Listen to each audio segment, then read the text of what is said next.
Now, the second premise of the mastermind is this. An active alliance of two or more minds in a spirit of perfect harmony for the attainment of a common objective stimulates each individual's mind to a higher degree of courage than that which is ordinarily experienced and prepares the way for that state of mind known as faith. If you've ever had the experience of sitting down in what you might call a bull session or a round table session and starting in to talk about any problem or any subject, you will find that as the discussion goes on, you learn more and more about that subject. And oftentimes, the man that will come forth with the most enlightening conversation on the subject will be the one that knows the least about it. Because the harmony of minds enables each individual mind to tune in on sources of information not available to you under any other circumstance.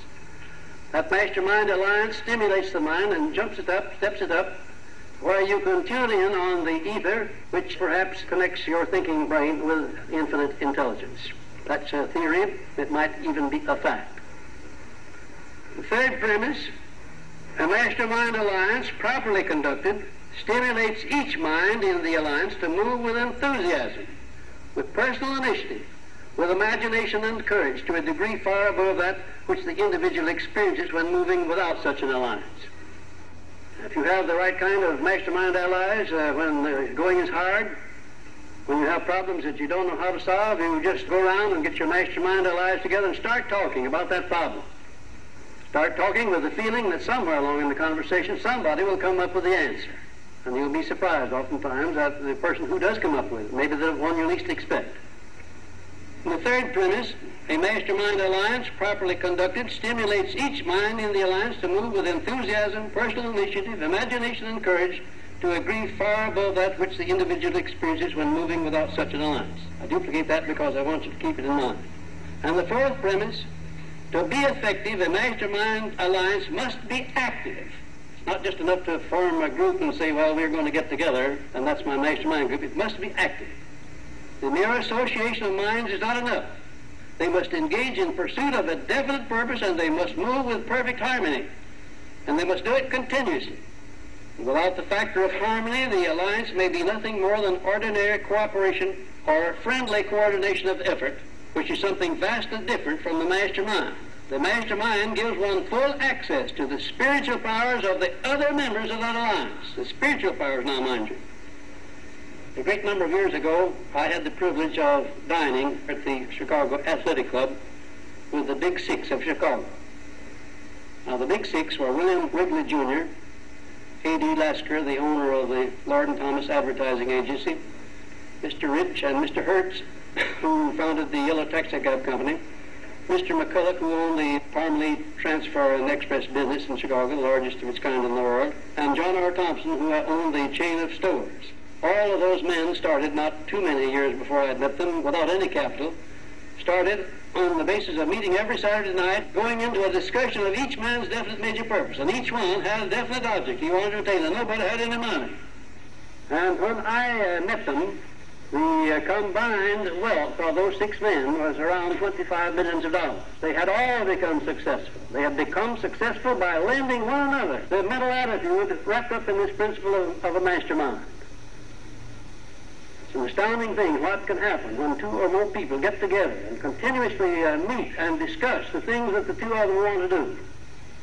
And incidentally, you as an individual may have one objective, and the man who is in the mastermind alliance with you may have another. You don't have to have the same objective at all. But if you work together in the spirit of friendly harmony, you will find that you will get results.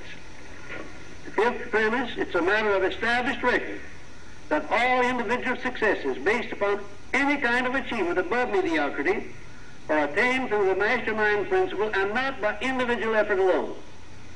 Most successes are the result of personal power, and personal power of sufficient proportions to enable one to rise above mediocrity is not possible without the application of the mastermind principle. I had the privilege during Franklin D. Roosevelt's first administration of helping to build for the President and his administration perhaps the most astounding and outstanding mastermind alliance this or any other nation has ever known. And the object of that mastermind alliance was to stop the stampede of fear. Remember, after Roosevelt went into office, shortly after that, they had to close down all of the banks because they were having runs on banks, and people were in such a state of fear that we had to do something drastic about it. We had to organize all of the public opinion molding machinery of the country and place it back in the president without bias, without prejudice, without regard to political affiliation. And here are the 6 factors that went into that mastermind alliance. First of all, both houses of Congress working in harmony with the president. For the first time in the history of this nation, we had both houses of Congress working tooth and toenail in harmony with FDR. They forgot about political brands. They forgot about political expediency. They became as one behind the President of the United States. And the President of the United States at that time, and in that emergency, had no brand as a Democrat or a Republican. Second, the majority of the newspaper publishers of America. We induced them to take the scare headlines of business depression out of the paper and to supplant them with the better lines of business recovery. Start talking about business recovery instead of business depression. And then we wrote appropriate news items for the newspapers and sent them out all over the country, and as far as I know, no paper ever refused to print exactly what we sent out. And third, the radio station operators of the country. They were sent material to use, and they used it just as it was sent. They got on the idea of business recovery. They got back at the president. And number 4, the churches of all denominations. That was one of the most beautiful things, ladies and gentlemen, I have ever hoped to see in all of my life. It was Catholics and Protestants, Jews and Gentiles, all getting behind the President of the United States and forgetting for the time being whether they were Catholics or Protestants, whether they were Jews or Gentiles. It is one of the most magnificent things I ever hope to witness. Number 5, leaders of both major political parties. I'm not talking about the rank and file, I'm talking about the leaders. Did you know that out of several hundred congressmen and senators, the real leaders who manage your affairs and mine and who are responsible for them consist of less than 50 people? Less than 50. The rest are just like sheep. The real leaders are the ones that set the policy and carry out the policy. We got these leaders of both political parties for the first time in the history of this nation to get back of FDR. They didn't just stop to question whether he was a Democrat or whether he was a Republican, whether he was going to help their party or not. They got back of him 100%. They stayed back of him long enough to get this depression stopped, to get this stampede stopped. And then the most magnificent thing of all, perhaps, number 6, a majority of the American people of all political and religious leanings.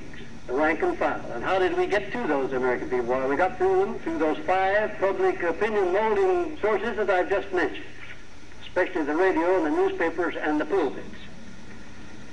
Now, had it not been for the organization of the machinery through which public opinion in this country was organized and put back of Roosevelt under the mastermind principle, I'm telling you that the results he got in his first administration never would have been attained in that administration, if in any one of them. Here was an alliance of many millions of people, which in the aggregate produced power such as this nation had never observed previously. And it was sufficient to stop a national stampede of fear and averted what might otherwise have become a national catastrophe or rebellion of the people. Andrew Carnegie and his industrial staff, consisting of more than 20 business associates, formed the most outstanding and the most effective business mastermind that I have ever known. I found that same principle obtaining it all the way down to all of the experiences that I had with men, namely that the men who were succeeding in the greatest way used the brains and the personality and the influence of other people.